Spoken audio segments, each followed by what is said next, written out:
কথা চোখ বড় বড় করে সামনের মানুষটির দিকে তাকিয়ে আছে। সে হয়তো প্রতিক্রিয়া দেখাতেও ভুলে গেছে। কথার এইসব ভাবনার মাঝেই সামনে দাঁড়িয়ে থাকা ব্যক্তিটি গম্ভীর কণ্ঠে বলে উঠল, আমাকে কি বাহিরে দাঁড় করিয়ে রাখবি নাকি ভিতরেও আসতে দিবি? কথার ধ্যান ভাঙল আবরারের গম্ভীর কণ্ঠে। কথা নিজেকে ধাতস্থ করে দরজা থেকে সরে দাঁড়িয়ে আবরারকে জায়গা করে দিল ঘরে প্রবেশ করার জন্য। আবরার ঘরে ঢুকে কথার খাটে গিয়ে পা ঝুলিয়ে বসল। কথা তখন ও অবাকের রেশ কাটাতে পারছিল না। কথার এমন অবাক হওয়ার ও বৈধতা আছে, কারণ যে আবরার সবসময় কথাকে দূর দূর করে তাড়িয়ে দেয় সেই আবরার এই কথার রুমে। শুধু রুমেই না, সে আবার কথার ই খাটে পা ঝুলিয়ে বসে আছে। কথা অবাকের রেশ কাটানোর আগে আবরার আবারও গম্ভীর কণ্ঠে বলে উঠে, ওখানে মূর্তির মতো দাঁড়িয়ে আছিস কেন? আমার সামনে আয়। কথা আবরারের কথা শুনে ধীর পায়ে আবরারের সামনে এসে দাঁড়ালো। কথা আবরারের সামনে আসতেই আবরার কথাকে ইশারা করে তার পাশে এসে বসার জন্য। কথা আবরারের এমন ব্যবহারের অবাকের উপর অবাক হচ্ছে। সে তার কাঁপা কাঁপা শরীর নিয়ে আবরারের পাশে কিছুটা দূরত্ব নিয়ে বসে পড়ল। কথা আবরারের পাশে মাথা নিচু করে বসে আছে। কিন্তু কথা মাথা নিচু করা অবস্থাতেও বুঝতে পারছে আবরার তার পাঞ্জাবির পকেট থেকে কিছু একটা বের করছে। আবরারের পরনে সাদা পাঞ্জাবি পায়জামা, হাতে রোলেক্সের দামি ঘড়ি, আর সবসময়ের মতো গায়ে পাতলা কালো চাদর জড়ানো। আবরার কোথাও বাহিরে গেলে এভাবেই যায়। এতে তাকে ভীষণ আকর্ষণীয় লাগে। আর আবরারের গায়ের সুগন্ধিটা কথার বেশ পছন্দের। তাই তো যখন আবরার বাড়িতে থাকে না তখনই কথা চুপি চুপি আবরারের রুমে গিয়ে তার সুগন্ধিটা নিজের গায়ে মাখে। এটাই সে আবরারের ঘ্রাণ পায়। কথার এসব ভাবনার মাঝেই আবরার বলে উঠল, আমাকে নিয়ে গবেষণা করা শেষ নাকি আরো বাকি আছে? আবরার এভাবে বলায় কথা বেশ লজ্জা পায়। লজ্জা মাথা নিচু করে রাখে, আর শাড়ির এক কোণা আঙ্গুল পেঁচানো শুরু করে। আবরার কিছুক্ষণ কথার দিকে তাকিয়ে থেকে কথার সামনে একটা বক্স ধরে। আবরার কথার সামনে এভাবে বক্স ধরাতে কথা প্রথমে বেশ অবাক হয়ে যায়। তার মনে হচ্ছে সে বোধহয় কোনো স্বপ্ন দেখছে। না মানে আবরার আবরার তাকে কিছু দিচ্ছে। এও কি সম্ভব? কথা বেশ অবাক ভঙ্গিতে আবরারের দিকে চোখ বড় বড় করে তাকায়। কথার এমন করে তাকানোতে আবরার হয়তো কিঞ্চিত হাসল। হাসবেই তো। কথার এমন অবাক হওয়াই স্বাভাবিক। কথা বেশ তাড়াতাড়ি করে হাত দিয়ে ইশারা করে আবরারকে জিজ্ঞেস করল, এটা আমার জন্য এনেছেন? সত্যি? কি আছে এতে? আমার না কেমন স্বপ্ন স্বপ্ন লাগছে এসব। সত্যি করে বলুন না, এটা আমার। কথার ইশারা বুঝতে পেরে আবরার মৃদু হাসল। কথা আবরারের হাসি দেখে আরেক দফা অবাক হলো। আচ্ছা, আজকে কি কথার অবাক হওয়ার দিন? আবরার এবার বেশ শান্ত কণ্ঠে বলে উঠল, হ্যাঁ, এটা তোর। দেখতো পছন্দ হয় কিনা। কথা আবরারের কথা শুনে বেশ উৎফুল্ল হয়ে আবরারের হাত থেকে বক্সটা নিল। কথার মুখ থেকে যেন হাসি সরছেই না। সে বেশ আনন্দের সাথে বক্সটা খুলতে লাগলো। কথা বক্সটা খুলেই কথা দেখতে পেল বক্সে এক জোড়া পায়েল। পায়েলটা সাদার মধ্যে বেশ সুনিপুণভাবে কাজ করা। পায়েলে বেশ কিছু বল আকৃতির ঝুনঝুনিও আছে। পায়েল দুটো বেশ চকচক করছে। মোট কথা পায়েল দুটো অসম্ভব সুন্দর। কথা পায়েল পরতে খুবই ভালোবাসে। তার কাছে অনেকগুলো পায়েলের জোড়া রয়েছে, আর সে সবসময় পায়েল পরে থাকে। কথা হাসি মুখে আবরারের দিকে তাকালো, আর হাতের ইশারায় তাকে জিজ্ঞেস করল, এটা আমার? আপনি আপনি আমার জন্য এটা এনেছেন? আবরার কথার দিকে তাকিয়ে মৃদু হেসে বলল, হ্যাঁ, তোর জন্যই এনেছি। আমি জানি তুই পায়েল পরতে খুব ভালোবাসিস। আজকে ভোটের কাজে এক জায়গায় গিয়েছিলাম, তখন এক দোকানে এই পায়েলটা চোখে পড়ল। ভাবলাম তোর জন্য নিয়ে যাই। পছন্দ হয়েছে তোর? আবরারের কথা শুনে কথা তাড়াতাড়ি করে পায়েল দুটো নিজের পায়ে পড়ে বসা থেকে উঠে দাঁড়ালো আর ঘরের মধ্যেই বাচ্চাদের মতো ঘোরাঘুরি শুরু করলো। পায়েলের আওয়াজ ঘরে বাড়ি খাচ্ছে। কথা বাচ্চাদের মতো লাফাচ্ছে, আর তার সাথে সাথে পায়েলও ঝংকার তুলছে। আবরার কথার এই রকম আচরণ দেখে খুবই খুশি হয়। ছোট্ট বাচ্চাকে ললিপপ কিনে দিলে যেমন আনন্দ করে, কোথাও ঠিক তেমনই আনন্দ করছে। আবরার এবার বসা থেকে দাঁড়াতে দাঁড়াতে বলে উঠল, হয়েছে হয়েছে, এত লাফালাফি করতে হবে না। পরে পা ভেঙে বসে থাকলে আর পায়েল পড়তে পারবি না। আবরারের কথা শুনেই কথা শান্ত হয়ে দাঁড়িয়ে হাসি মুখে আবরারকে ইশারা করে বোঝায়, আপনাকে এতগুলো ধন্যবাদ আবরার ভাইয়া।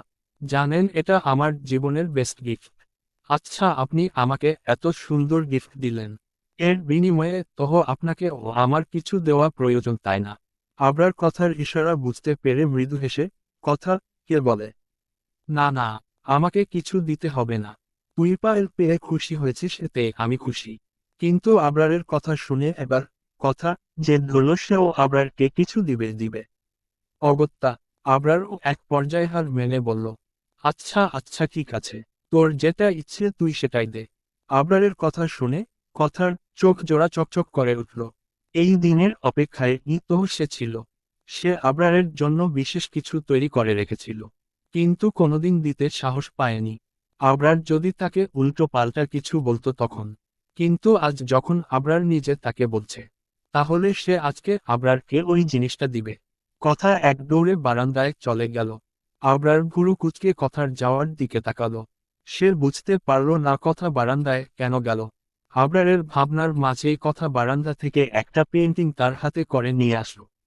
পেইন্টিংটা উল্টো পাশ করে রাখা ছিল বিধায় আবরার বুঝতে পারল না এটা কিসের পেইন্টিং। পেইন্টিংটা নিয়ে কথা ধীর পায়ে আবরারের সামনে আসলো। আবরারের উচ্চতা 6 ফিট, জিম করা বডি, বয়স তার এখন 30 চলে। সেখানে কথা আবরারের থেকে বেশ ছোট। উচ্চতা এবং বয়স দুদিক থেকে সে আবরারের থেকে ছোট। কথার উচ্চতা 5 ফিট, আর তার বয়স সবে 18 চলছে। কথা আবরারের সামনে এসে হাতের ইশারায় বলে উঠল, এই পেইন্টিংটা আমি খুব যত্ন করে আপনার জন্য বানিয়েছিলাম। ভয় কখনো আপনাকে দিতে পারিনি। আজ দিচ্ছি, দয়া করে এটা ফিরিয়ে দিবেন না। দরকার হলে এটা আপনার রুমে লাগাবেন না, আলমিরার এক কোণায় ফেলে রাখবেন। তাও এটা ফিরিয়ে দিয়েন না। আবরার কথার ইশারা বুঝতে পেরে মৃদু হেসে বলল, ঠিক আছে, ফিরিয়ে দিব না। এবার দেখা তুই কি পেইন্টিং করেছিস। কথা বেশ উৎফুল্লের সহিত পেইন্টিংটা আবরারকে দিল। আবরার কথার থেকে পেইন্টিংটা নিয়ে নিজের দিকে ঘুরিয়ে যা দেখতে পেল তাতে সে ভীষণ অবাক হলো। কারণ পেইন্টিংয়ে আবরারের ছবি আঁকা ছিল। কালো পাঞ্জাবি পায়জামা পরা, পাঞ্জাবির উপর আবরার যেভাবে গায়ে পাতলা চাদর রাখে সেভাবে কালো পাতলা চাদর জড়ানো। আবরার একটা চেয়ারে পায়ের উপর পা তুলে বসে আছে। মুখে তার সব সময়ের মতো গম্ভীরতা। পেইন্টিংটা দেখে মনে হচ্ছে যেন বাস্তব চিত্র। আবরার কখনো ভাবেনি কথা এত সুন্দর করে আবরারের ছবি ক্যানভাসে ফুটিয়ে তুলবে। ছবিটা বেশ প্রাণবন্ত। আবরারের ভাবনার মাঝেই কথা তার হাত দিয়ে ইশারা করে বুঝায়, কেমন হয়েছে পেইন্টিংটা। নিশ্চয় অনেক বাজে হয়েছে। জানেন আমি অনেক চেষ্টা করেছি আরো সুন্দর করার। কিন্তু, আচ্ছা আপনার কাছে কেমন লেগেছে? উদ্ধৃতি চিহ্ন। আবরার কথার ইশারা বুঝতে পেরে কথার দিকে তাকিয়ে বেশ শান্ত সুরেই বলে উঠল, আমাকে যে কেউ এত সুন্দর করে ফুটিয়ে তুলতে পারে তা আমি কখনো ভাবতেও পারিনি। পেইন্টিংটা অনেক সুন্দর হয়েছে কথা। একদম আমার মনের মতো। আমি এটা আমার রুমের দেয়ালে ঝুলিয়ে রাখব। আর তোকে অনেক ধন্যবাদ আমাকে এত সুন্দর কিছু দেওয়ার জন্য। উদ্ধৃতি চিহ্ন। কথা, আবরারের কথা শুনে বেশ আবেগী হয়ে উঠল। সে কখনো ভাবতেও পারেনি পেইন্টিংটা আবরারের এত পছন্দ হবে। আজ যে তার কি পরিমাণ খুশি লাগছে সে তা বলে বোঝাতে পারবে না। কথার ভাবনার মাঝেই আবরার বলে ওঠে, আচ্ছা আমি এখন তাহলে যাই। তুই পড়াশোনা কর। এই বলে আবরার রুম থেকে চলে গেল। আর কথা, কথা তো পুরো রুম জুড়ে নাচছে।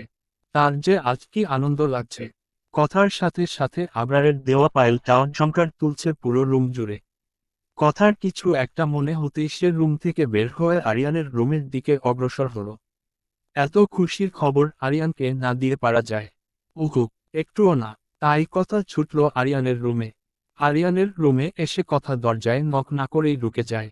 কারণ আরিয়ান তাকে বলে রেখেছে যে আরিয়ানের রুমে ঢুকতে কথার কোনো অনুমতির প্রয়োজন নেই।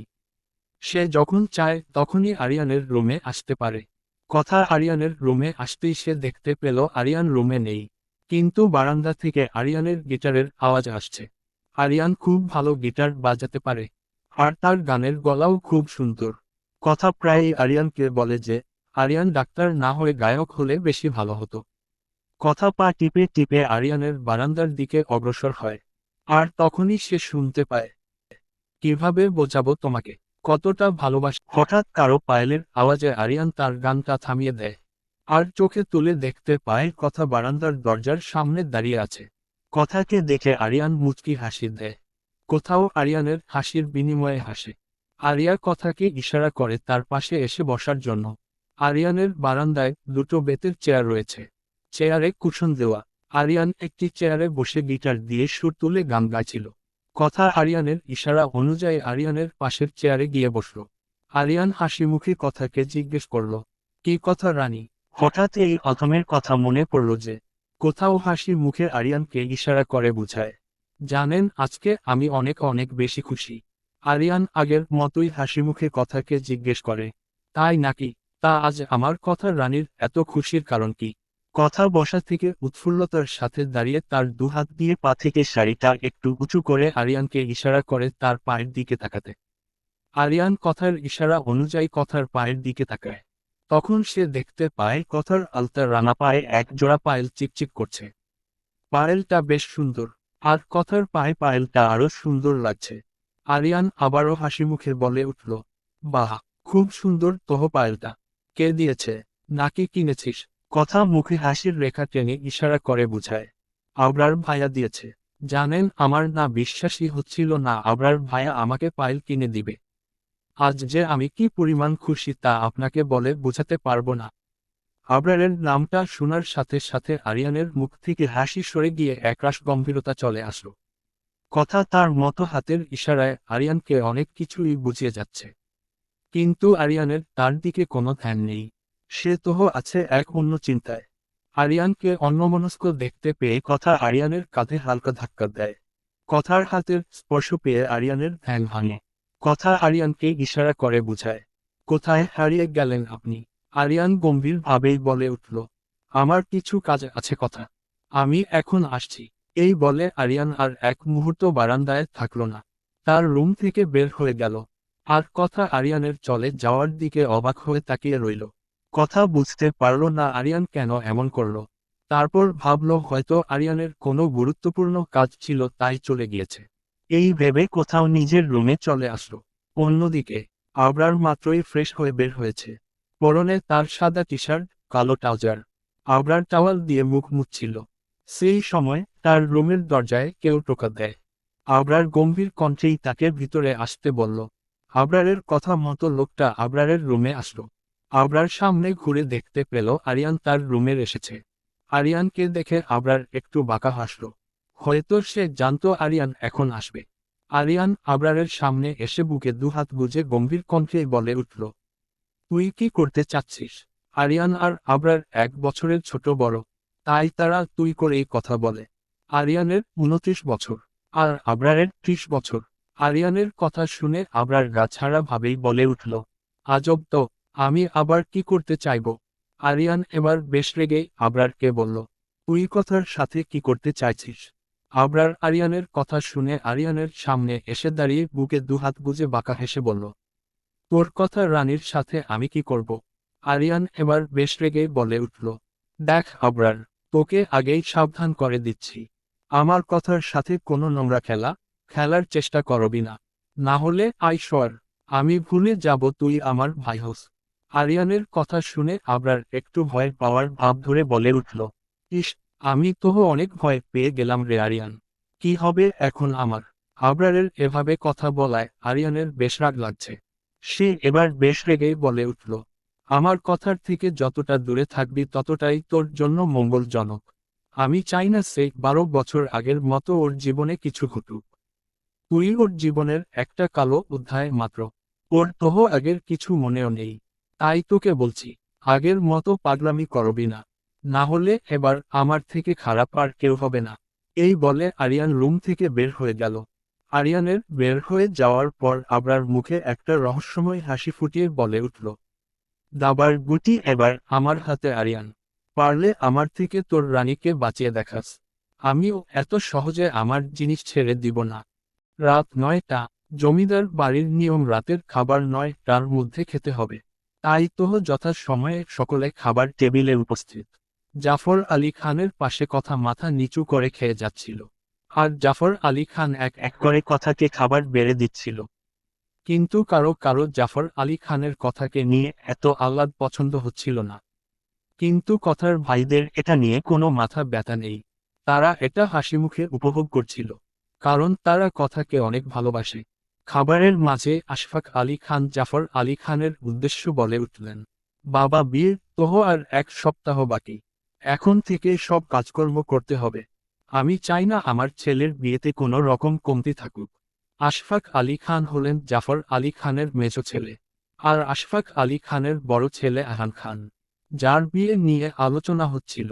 আশফাক আলী খানের কথা শুনে জাফর আলী খান বলে উঠলেন, আশফাক, আমিও চাই না আমার নাতির বিয়েতে কোনো কমতি থাকুক। তাই তুমি নিশ্চিন্ত থাকো, সব কিছু ঠিক মতোই হবে। আর তোমরা 3 ভাই খাবারের পর আমার সাথে আমার রুমে দেখা করবে। এই বিয়ে নিয়ে কিছু আলোচনা করা দরকার। আর বৌমারা, তোমরাও থাকবে। জাফর আলী খানের কথা শুনে সবাই আচ্ছা বলল। জাফর আলী খান ছেলেদের পাশাপাশি সব বিষয়ে জমিদার বাড়ির গিন্নিদের থেকেও পরামর্শ নেন। সে মনে করেন ছেলেদের যেমন নিজেদের মতামত দেওয়ার হক আছে, তেমনি ভাবে বাড়ির বউদেরও আছে। এরপর খাবার টেবিলে আর কোনো কথা হলো না। সবাই চুপচাপ খেয়ে সেখানে থেকে উঠে চলে গেল। কথা তার রুমে গিয়ে মন খারাপ করে বসে আছে। তার মন খারাপের কারণ তাকে কেউ তার আহান ভাইয়ার বিয়ের খবরটা বলেনি। আহান ভাইয়ার যে বিয়ে তাও সে জানত না। সে কি এতটাই পর যে তাকে এই খবরটা দেওয়া হয়নি। কথা মন খারাপ করে চলল আহানের ঘরে। আহান তার ঘরে বসে ল্যাপটপ দিয়ে তাদের ব্যবসার কিছু কাজ করছিল। আহান মাস্টার্স শেষ করে তার বাবা চাচাদের ব্যবসায় যোগ দিয়েছে। কথা আহানের ঘরের সামনে এসে দরজা টোকা দিল। ভিতর থেকে আওয়াজ আসলো, কে? কথা দরজা খুলে দরজার পাশেই দাঁড়িয়েছিল। আহান দেখল তার আদরের বোন দরজার সামনে মাথা নিচু করে দাঁড়িয়ে আছে। আহান হাসিমুখে কথার উদ্দেশ্য বলে উঠল, আরে আমার কথা বুড়ি যে, আয় ভিতরে আয়।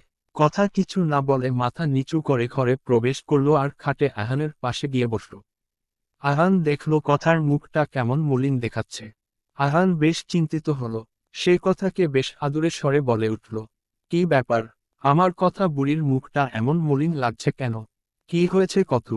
ভাইয়াকে বলবি না? কথা এতক্ষণ নিজের কান্না আটকে রেখেছিল, কিন্তু আহানের আদুরে কথা শুনে সে কেঁদে দিল। কথার কান্না দেখে আহান বেশ বিচলিত হল। সে কথার মাথায় স্নেহের হাত বুলিয়ে দিয়ে বলতে লাগলো, এই কত, কান্না করছিস কেন?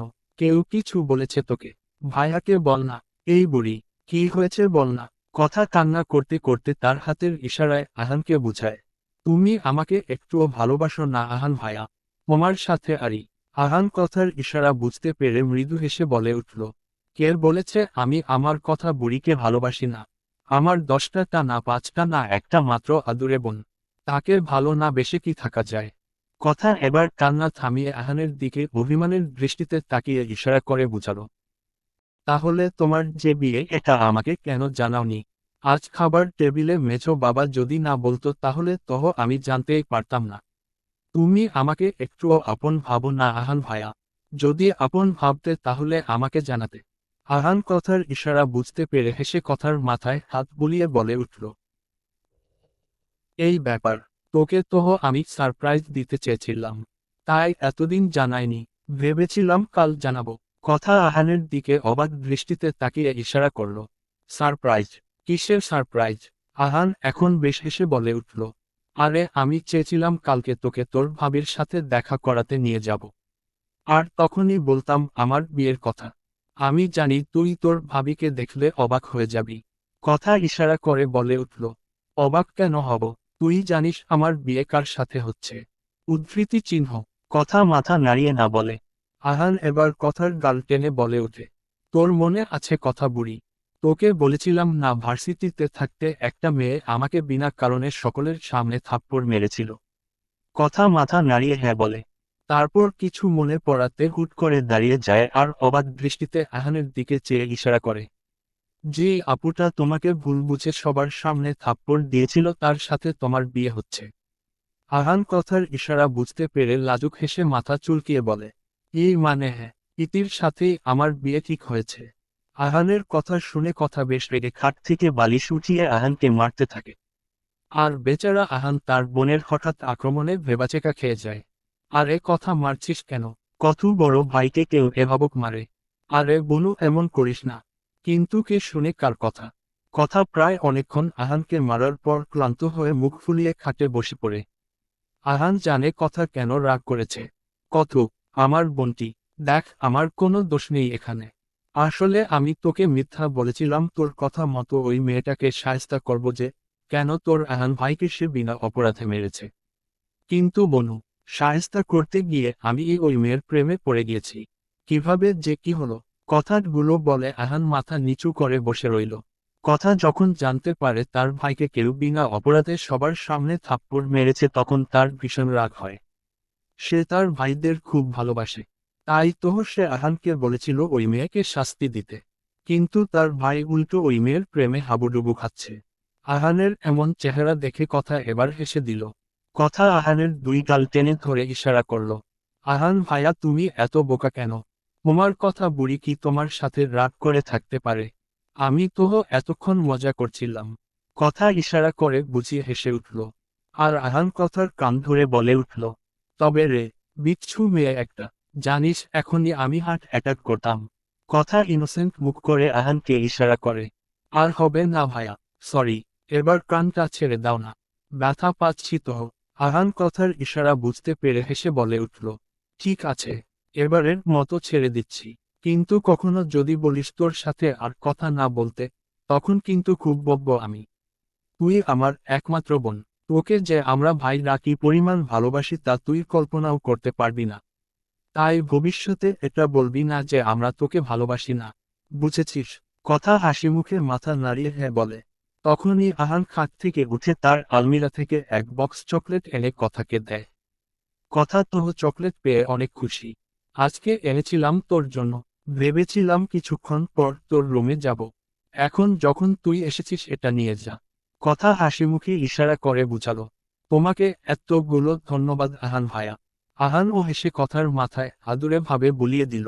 আহান তার এই বোনটাকে ভীষণ ভালোবাসে। সকাল 7টা। কথা কালকে অনেক রাত করে ঘুমিয়েছে। কাল আহানের রুম থেকে আসার পর আবারও পড়তে বসেছিল। পড়তে পড়তে কখন যে রাতের 2টা বেজে যায় সে খেয়াল করেনি। এত রাত করে ঘুমানোর ফলে এখনো কথার ঘুম ভাঙেনি। কথা মনের সুখে ঘুমাচ্ছিল ঠিক তখন কথার মনে হলো কেউ তাকে ভীষণ শক্ত করে জড়িয়ে ধরেছে। এভাবে জড়িয়ে ধরায় কথা বেশ খবরে গেল আর ধরফর করে উঠে বসল। খাটের দিকে তাকিয়ে যা দেখতে পেল তা সে মোটেও আশা করেনি। কথা দেখতে পেল। কথা হাতের ইশারায় ওই মানুষটার উদ্দেশ্যে ইশারা করল। বৃষ্টি তুই। কথাকে জড়িয়ে ধরার মানুষটার নাম হলো বৃষ্টি। বৃষ্টি কথার ফুফাতো বোন। কথা আর বৃষ্টি বোন কম বেস্ট ফ্রেন্ড বেশি। জি আফা আমি। কেন? তুই কি মনে করেছিলি তোর জামাই এভাবে ধরবে? বৃষ্টি কথাটা বলে একটু দুষ্টু হাসল। কথা, বৃষ্টির কথা শুনে বালিশ দিয়ে বৃষ্টিকে মারা শুরু করল। আর বৃষ্টি, সে কি বসে থাকবে? উহু, একদমই না। সেও আরেকটা বালিশ দিয়ে কথাকে মারা শুরু করে দিল। দুজনের এই মারামারি মাঝেই কারো কণ্ঠ তারা শুনতে পেল। এই তোদের দেখা হতে না হতেই মারামারি শুরু হয়ে গেছে। বৃষ্টি আর কথা, জনেই কথা বলার মানুষটার দিকে তাকালো। কথা মানুষটাকে দেখেই দৌড়ে গিয়ে তাকে জড়িয়ে ধরল। সে ব্যক্তিটাও কথাকে পরম মমতায় জড়িয়ে ধরল। আর বলল, আমার কত তোহ তার এই ফুপু মনিকে ভুলিয়ে গেছে তাই না? কথা যাকে জড়িয়ে ধরেছে সে হলো কথার একমাত্র ফুপু। তার নাম আসমা আলী খান। কথা তার ফুপুকে ছেড়ে হাতের ইশারায় বলে উঠল, তোমাকে কি আমি ভুলতে পারি ফুপুমণি? এতদিন পরীক্ষার জন্য তোমার খোঁজ নেওয়াই হয়নি। সরি। আসমা আলী কথা ইশারা বুঝতে পেরে মৃদু হেসে কথার মাথা বুলিয়ে বলে উঠল, থাক থাক, আর সরি বলতে হবে না। এখন তাড়াতাড়ি ফ্রেশ হয়ে আয় মা। সকলে একসাথে সকালের নাস্তা করব। কথা, আসমা আলীর কথা শুনে মাথা নাড়িয়ে ছাই জানায়। আসমা আলীও মৃদু হেসে কথার রুম থেকে চলে যায়। এর মাঝেই বৃষ্টি কথার উদ্দেশ্য বলে উঠে, যাও বইন তাড়াতাড়ি ফ্রেশ হয়ে আয়। ক্ষুধায় পেটে ইঁদুর দৌড়াচ্ছে। উদ্ধৃতি চিহ্ন। কথা একটু হেসে মাথা নাড়িয়ে সেখানে থেকে চলে যেতে নেয় তখনই বৃষ্টি আবারও বলে উঠে, এই কত শুন। বৃষ্টির ডাকে কথা সেখানেই দাঁড়িয়ে যায় আর ভুরু কুঁচকে বৃষ্টিকে ইশারা করে। আবার কি হলো? বৃষ্টি খাট থেকে নেমে কথার সামনে এসে ফিসফিস করে বলে উঠে, আমার ওই খারুস মানুষটা কই রে? বাড়িতে আছে। কথা, বৃষ্টির কথার মানে বুঝতে পেরে হেসে ইশারা করে, হ্যাঁ আছে। হয়তো তার রুমে আছে এখন। তুই যা, দেখা করে আয়। বৃষ্টি কথার ইশারা বুঝতে পেরে তাড়াতাড়ি করে বলে উঠল, না না বইন, আমি একা যাব না, তোকে নিয়ে যাব। যেই খারুস মার্কা লোক, আমাকে একা পেলে কাঁচা চিবিয়ে খাবে। আচ্ছা আমি বুঝি না সে আমার সাথেই কেন এমন করে। আমি তার কোন পাকা ধানে মই দিয়েছিলাম? হ্যাঁ, শুধু একটু ভালোবাসি বলে এমন করবে? ব্যাটা খারুস লোক। বৃষ্টি তার মন মতো বকবক করেই যাচ্ছে। আর কথা, বৃষ্টির কথায় ধ্যান না দিয়ে ওয়াশরুমে চলে যায় ফ্রেশ হওয়ার জন্য। কারণ কথা জানে বৃষ্টির এই ভাঙ্গা রেডিও সহজে বন্ধ হবে না। কথার জীবনে আসমা আলী খান যেন মায়ের মতন একজন মানুষ। যেখানে বাড়ির বড়রা কেউ কথাকে সহ্য করতে পারে না, সেখানে আসমা আলী খান পরম মমতায় কথাকে আগলে রাখেন। কথা বাড়ির মানুষের কোনো কিছুই বুঝতে পারে না। কেন তারা কথাকে এমন দূর দূর করে রাখে, আর কেনই বা দাদু আর তার ফুপু তাকে আগলে রাখে। এত সব ভাবনার মাঝেই কথা ফ্রেশ হয়ে বাহিরে আসে। বাহিরে এসেই কথা দেখতে পায় বৃষ্টি গালে হাত দিয়ে দাঁড়িয়ে আছে আর আরিয়ান তার সামনে রাগে মুখ করে তাকিয়ে আছে। কথা বুঝতে পারল না যে এতটুকু সময় কি এমন ঘটল। কথার পায়েলের আওয়াজে আরিয়ান আর বৃষ্টি জনেই কথার দিকে তাকায়। বৃষ্টি ইনোসেন্ট মুখ করে কথার দিকে তাকিয়ে আছে। কথা বৃষ্টির এমন থাকানোর মানে বুঝতে পারে না। তাই সে আরিয়ানকে ইশারায় জিজ্ঞেস করে, আবার কি হলো তোমাদের মাঝে? বৃষ্টি এমন গালে হাত দিয়ে দাঁড়িয়ে আছে কেন? আরিয়ান কথার ইশারা বুঝতে পেরে বেশ রেগেই বলে উঠল, এটা তুই তোর এই গুণধর বোনকে জিজ্ঞেস কর। ও কি শুধু হাতে পায়ে লম্বা হয়েছে নাকি? মাথায় কি বুদ্ধি বলতে কিছু হয়নি? আরেকবার যদি আমার সাথে এমন করে তাহলে ওর একদিন কি আমার একদিন। এই বলে আরিয়ান রেগে সেখানে থেকে চলে যায়। কথা এবার বৃষ্টির কাছে এসে ইশারায় জিজ্ঞেস করে, কি হয়েছে রে? আরিয়ান ভাইয়া এভাবে রেগে গেল কেন? আবার কি করেছিস তুই? বৃষ্টি কথার ইশারা বুঝতে পেরে এবার বেশ কাঁদো কাঁদো স্বরে বলে উঠল, বিশ্বাস কর, এবার আমি ইচ্ছে করে কিছু করিনি। একটু আগে সাহিল বলে গেল দাদু নাকি আমাকে ডাকছে। তাই আমি ঘর থেকে বের হতে নিয়েছিলাম, আর তখন ওই খারুস লোকটাও ঘরের মধ্যে প্রবেশ করতে নিয়েছিল। আর হুট করে সে আমার সাথে ধাক্কা খেয়ে আমার উপরে পড়ে যায়। বিশ্বাস কর, আমি জানতাম না যে সে এই সময় ঘরে প্রবেশ করবে। এতটুকু বলে বৃষ্টি এবার কেঁদে দিল। আর কেঁদে কেঁদে বলতে লাগলো, আর এই জন্য খারুস লোকটায় আমাকে তার দাবাং মার্কা হাত দিয়ে ঠাস করে থাপ্পড় দিয়ে দিল। বৃষ্টির কথা শুনে কথা হাসবে না কাঁদবে বুঝতে পারছে না। তারপরও নিজের হাসিকে কন্ট্রোল করে বৃষ্টিকে সান্ত্বনা দিতে লাগলো। কিন্তু বৃষ্টি কি আর থামবে? নিজের মনের মানুষের হাতে থাপ্পড় খেলে কি কেউ নিজেকে সামলাতে পারে? এমন না যে বৃষ্টি আজকের প্রথম এমন দাবাং মার্কা থাপ্পড় খেয়েছে। এটা বৃষ্টির একটা রুটিন বলা চলে। বৃষ্টি জমিদার বাড়িতে আসলেই এমন থাপ্পড়ের স্বাদ গ্রহণ করে। আর সেটা স্বয়ং তার মনের পুরুষে থেকে। কথা অনেক কষ্টে বৃষ্টিকে থামালো। তারপর বৃষ্টিকে নিয়ে সে খাবার টেবিলের উদ্দেশ্য চলে গেল। সকাল 8টা। জমিদার বাড়ির সকলে খাবার টেবিলে উপস্থিত। বাড়ির গিন্নিরা সকলকে খাবার পরিবেশন করছে। আজকে জমিদার বাড়িতে নতুন সদস্য যোগ হয়েছে। আর তারা হলো আসমা আলী খান, বৃষ্টি আর বৃষ্টির ছোট বোন মাহিবা। খাবার টেবিলে নীরবতা ভেঙে জাফর আলী খান আহানকে বলে উঠলেন, আহান, দাদু ভাই, আজ কিন্তু তোমার বিয়ের শপিং করতে যেতে হবে। হাতের সময় খুবই কম। তুমি কি ইতিকে বলেছিলে আজকে তাকে তোমাদের সাথে যেতে? আহান জাফর আলী খানের কথা শুনে মাথা নাড়িয়ে বলে ওঠে, হ্যাঁ দাদু ভাই, আমি ইতিকে বলে রেখেছি। শপিং মলে যাওয়ার সময় ওকে ওর বাসা থেকে সাথে করে নিয়ে নিব।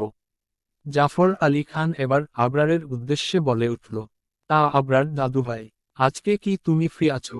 ফ্রি থাকলে ওদের সাথে তুমিও শপিং মলে যেও। আবরার এতক্ষণ একমনে খাবার খাচ্ছিল। জাফর আলী খানের কথা শুনে আবরার বেশ গম্ভীর কণ্ঠে বলে উঠল, আমি আজ অনেক ব্যস্ত দাদু ভাই। আর 1 মাস পর ভোট। আমার এখন ভীষণ কাজ। তাই আমি হয়তো যেতে পারবো না। আবরারের কথা শুনে জাফর আলী খান বেশ আশাহত হলেন। কিন্তু তার থেকেও বেশি আশাহত হলো কথা। কথা ভেবেছিল আবরার তাদের সাথে যাবে। কিন্তু সে তহ আছে তার রাজনীতি নিয়ে। হুহ। সকাল 11টা। আরিয়ান, আহান, সাহিল, ইমন রেডি হয়ে গাড়ির সামনে দাঁড়িয়ে আছে গত আধা ঘন্টা যাবত। কিন্তু কথা, বৃষ্টি আর মাহিবার আসার কোনো নাম গন্ধই নেই। ইমন এবার বেশ বিরক্ত হয়ে বলে, উফ, এই আপুরা এতক্ষণ ধরে করছেটা কি? তৈরি হতে কি এত সময় লাগে? আহান ইমনের কথা শুনে হেসে বলে উঠল, এইসব তুই বুঝবি না রে ভাই। এগুলো সব মেয়েদের ব্যাপার স্যাপার। থাক, সমস্যা নেই। এখন থেকেই প্র্যাকটিস করতে থাক। ভবিষ্যতে কাজে লাগবে। আহানের কথা শুনে আরিয়ান আর সাহিল হেসে দিল। আর ইমন মুখ ফুলিয়ে বলল, ইস, একটুও না, বিয়ের পর বউকে বোরকা পরিয়ে সব জায়গায় নিয়ে যাব, তখন আর এই ঝামেলাই থাকবে না। ওরে বাবা, আমাদের ছোট ভাই দেখি ভবিষ্যতের জন্য সবকিছুই ভেবে রেখেছে। আরিয়ান, আরে ভাইয়া বইল না, ও যে আরো কি কি ভেবে রাখছে। বেচারার শুধু বিয়েটাই হচ্ছে না। সাহিল, ওরে বাবা, কি রে ইমন, তলে তলে এত কিছু, তা ভাই বউ ও কি ঠিক করে রেখেছিস নাকি? আহান, আহানের কথা শুনে ইমন হালকা লজ্জা পেয়ে বলে উঠল, এই মানে না, মানে না, উদ্ধৃতি চিহ্ন, থাক থাক হয়েছে, তোর আর মানে করতে হবে না। আরিয়ান, ইমন আরো কিছু বলতে নিবে তার আগেই সাহিল বলে উঠল, ওই যে এসে পড়েছে আমাদের পরীরা। সাহিলের কথা শুনে সকলে একসাথে সামনের দিকে তাকায়। আরিয়ান সামনে তাকাতেই তার হার্টবিট মিস হয়ে যায়। কথা একটা লাল গাঢ় রঙের চুড়িদার পরেছে, ওড়নাটা সামনে দুপাশে ফেলে রেখেছে, পায়ে পাইলর সাথে হালকা উঁচু হিল, হাঁটুর সমান চুলগুলো ছেড়ে দিয়ে সামনে থেকে অল্প চুল নিয়ে পিছনে বেঁধে রেখেছে। কানে ছোট্ট কালো ঝুমকো, ঠোঁটে হালকা লাল লিপস্টিক। বৃষ্টি একটি খয়েরি রঙের চুড়িদার পরেছে। বৃষ্টিও ঠিক কথার মতো সেজেছে।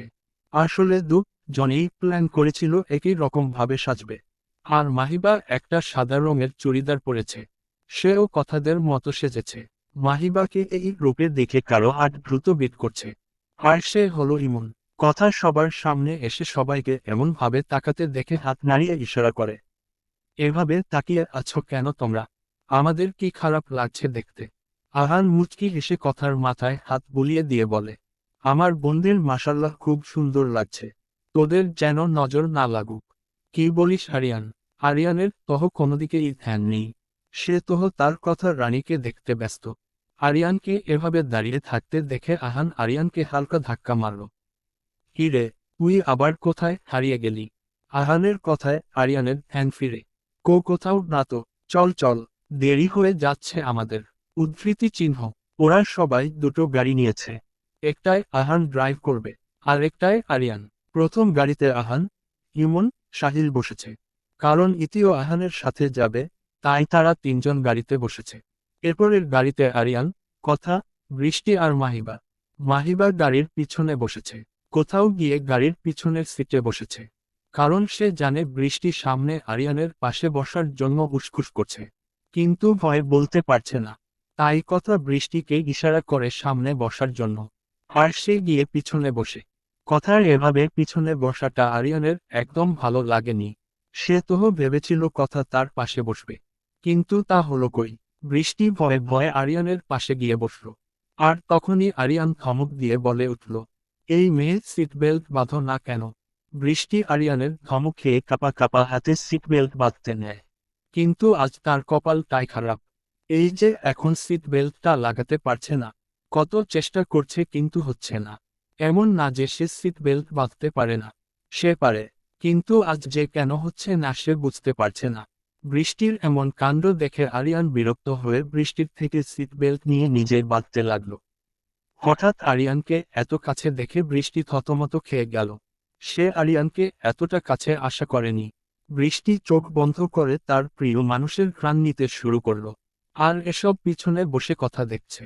কথা তহ এটাই চায়, বৃষ্টি আরিয়ানকে যে কতটা ভালোবাসে তা শুধু কথা জানে। তাই তহ সে চায় আরিয়ান ও বৃষ্টিকে ভালোবাসুক। কিন্তু আরিয়ান তহ আরিয়ানই। আরিয়ান বৃষ্টির সিট বেল্ট বেঁধে গাড়ি চালানো শুরু করলো। আর তখনই আহানের ফোন এলো আরিয়ানের কাছে। আহান বলল তারা ইতিকে নিয়ে একেবারে শপিং মলে আসবে। সারা রাস্তায় বৃষ্টি আর চোখে আরিয়ানকে দেখে গেছে। আর আরিয়ান লুকিং গ্লাসে তার কথা রানীকে। মাহিবা কানে হেডফোন গুঁজে গান শুনছে। আর কথা গাড়ির জানালা দিয়ে তাকিয়ে তার মনের পুরুষের কথা ভেবে যাচ্ছে। শপিং মলে। জমিদার বাড়ি থেকে শপিং মলে আসতে প্রায় 2 ঘন্টা লাগে। এখন প্রায় দুপুর 1টা বাজে। আরিয়ানরা মাত্র শপিং মলে পৌঁছালো। আরিয়ান পার্কিং এরিয়ায় গাড়ি পার্ক করতে করতে আহানও এসে পড়ে। সবাই গাড়ি থেকে নেমে একসাথে হয়। আহান ইতিকে সকলের সাথে পরিচয় করিয়ে দেয়। ইতি মেয়েটা বেশ হাসিখুশি মেয়ে। কিছুক্ষণের মধ্যেই সকলের সাথে মিলেমিশে গিয়েছে। কথার অনেক ভালো লেগেছে ইতিকে। খুবই মিশুক ইতি।